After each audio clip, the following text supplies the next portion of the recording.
Hey guys, Sundown here. This is going to be my chapter review to One Piece 958, The Promised Harbor. Now, this was a good chapter. I enjoyed it. I think I enjoyed it more upon second reading. I was just like, it's kind of an emotional chapter, especially when we get to the Kinemon part where he's just like screaming the names down his smell. I thought that was pretty cool.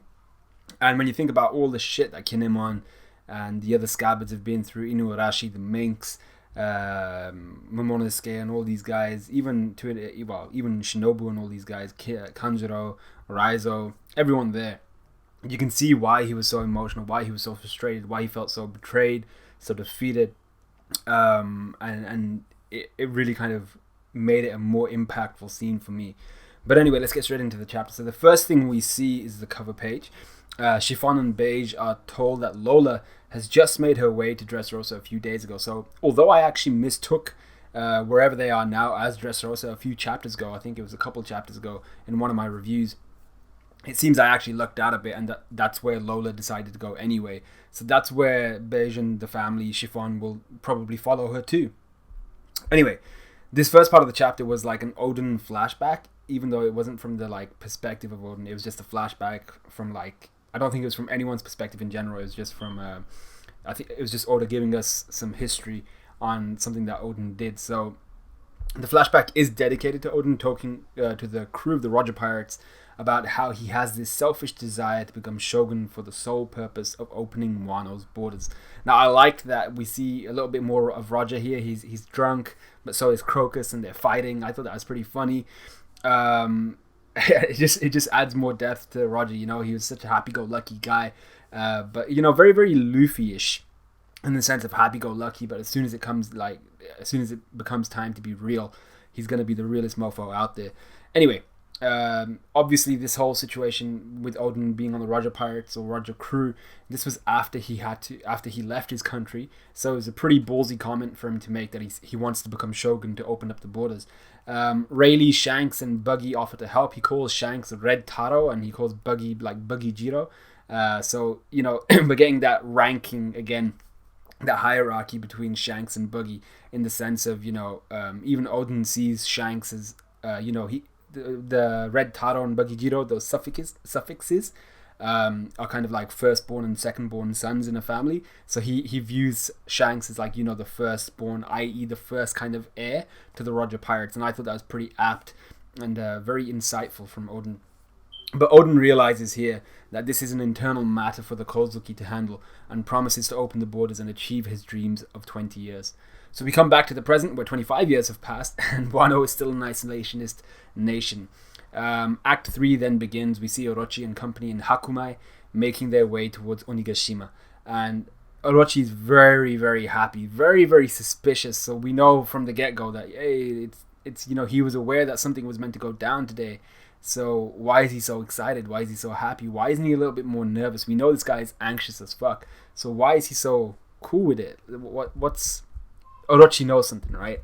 So we get a little bit of key information here, in my opinion. We're told that Kyoshiro is in charge of the capital whilst everyone else is away. If the dude has allegiances to Hiyori or to anyone else, this would be a great moment for him to show it. I've always had my doubts about Kyoshiro. I don't think he's evil. If there's something about this foxy, sly-looking dude, I think he's going to change his allegiances somewhere, and I feel like this is an opportune moment, as Captain Jack would say. Anyway, we see everyone across the capital getting ready, making merry, or to celebrate the Fire Festival start. It turns out there is an alcohol ban in Wano. I didn't actually ever pick up on that. Maybe it was stated before. A ban which is only lifted on the day of the Fire Festival. Now, I'm not sure why that ban has been put in place, because you see Kaido drinking anyway, so I'm not sure who put that ban in place, why it's there, why the people can't drink when they want, but it's there for some reason or other. Anyway, key information here. A lady makes mention of the fact that there are clear skies and we should all be able to see the full moon tonight. There just so happen to be quite a few minks on the island, and you mentioned a full moon. We've already seen one or two Sulong forms, one Sulong form, and I'm willing to bet we're going to see a few more now that she said that. We're then reminded of how Wano's districts have very, very different climates and how the seasons vary between them, and the weather is essentially very temperamental between districts, and it depends on which district you're in. So then almost to kind of showcase that, we go to what I've referred to as the last men standing scene, which is we go to Port Tokage, where Kinemon and company stand alone in front of the sea. Obviously they're at a port, and the seas are raging. They're alive with anger, if that's something they can be, and the skies are full of lightning and thunder, absolutely riddled with that shit.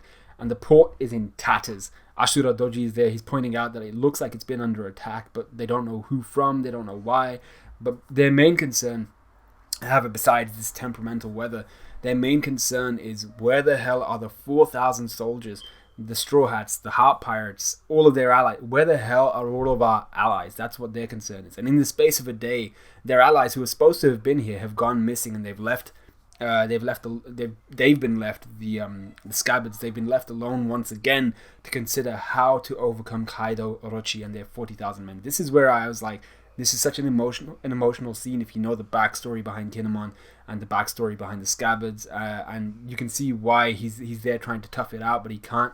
He's there desperate for help, and as Kinemon gets emotional, which I said before, was an excellent scene for me. We quickly go back to the capital, where we see this kid commenting on some people carrying this shrine looking thing, and it doesn't look large enough to house 4,000 people. So what's up? Why did we... Oda specifically went from Kinemon almost about to get emotional to the scene where we see this shrine thing being dragged across the capital, and then we go back to Kinemon. I mean, there has to be... Oda's not the type of guy to waste panels. There has to be some importance to those panels, and it might have something to do with the 4,000 people that have gone missing, or maybe something to do with Orochi's plan. Anyway, Kinemon screams down his Smail, reminding anyone who can hear him of his duty, what the Scabbards are here to do, their 20 years of anguish and pain, and what they, how everyone thinks they're dead, what they're here to,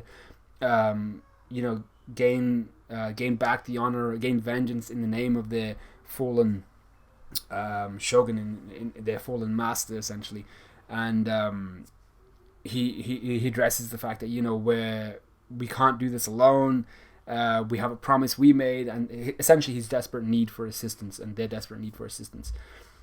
I thought that was a really good and solid part of the chapter, just from a perspective of Kinemon knows he's letting go of that pride which they held for so long back at Punk Hazard. Even on Dressrosa, he's absolutely just thrown away that pride, not in a bad way, more in a sense of if he needs help, he's gonna claim help, or he's gonna ask for help, and he's here just screaming down the Smail like, yo bitches, where you at? I need help. You said you'd help. Where you at?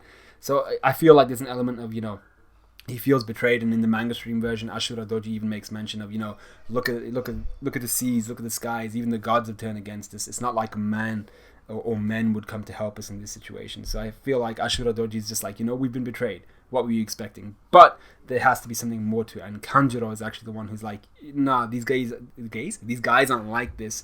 What's gone on? Something's happened.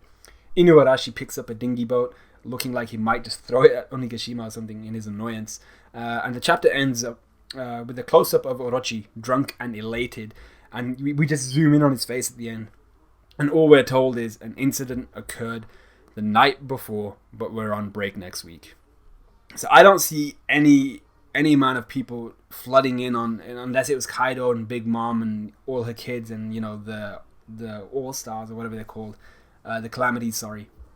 Unless it was all the big shots rolling in on and just absolutely rolling over the Straw Hats, the Heart Pirates, and everyone else that was there. I don't see anybody taking out all the people, all the samurai and stuff that we had at Port Tokage. So something big must have gone up. And there doesn't seem to be enough damage. Like Port Tokage itself is a bit of a wreck right now, but it's not like Luffy and Kaido just fought type of wreck, or Luffy and Big Mom just fought. Something's not right, and I'm not sure what it is. So let me know what you guys think or thought of this chapter. Let me know what you guys think of this review. Like, comment, subscribe, all of that good stuff, and I'll see you guys in a bit.